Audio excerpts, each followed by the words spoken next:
తాజాంశాన్ని చూస్తున్నాం. బంగారం వెండి ధరల పరుగు ఆగట్లేదు. రోజు రోజుకి పెరుగుతూ కొత్త రికార్డులను అధిగమిస్తున్నాయి.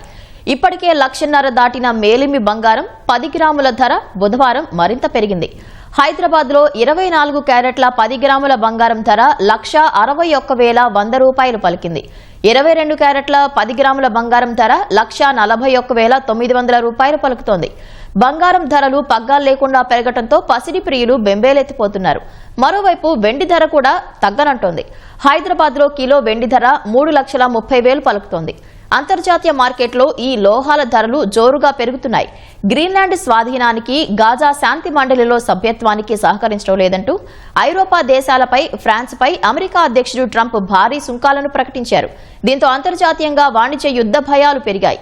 ఈ పరిణామాల నేపథ్యంలో బంగారం, వెండిని మదుపరులు సురక్షిత పెట్టుబడి సాధనంగా భావించడంతో వీటి ధరలు గణనీయంగా పెరుగుతున్నాయని బులియన్ మార్కెట్ విశ్లేషకులు చెబుతున్నారు.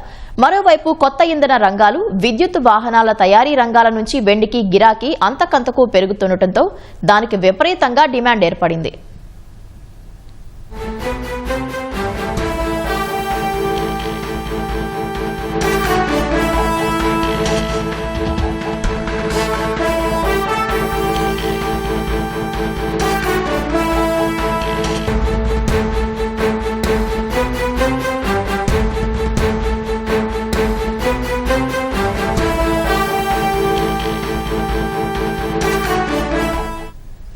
బంగారం, వెండి ధరల పరుగు ఆగట్లేదు. రోజు రోజుకి పెరుగుతూ కొత్త రికార్డులను అధిగమిస్తున్నాయి.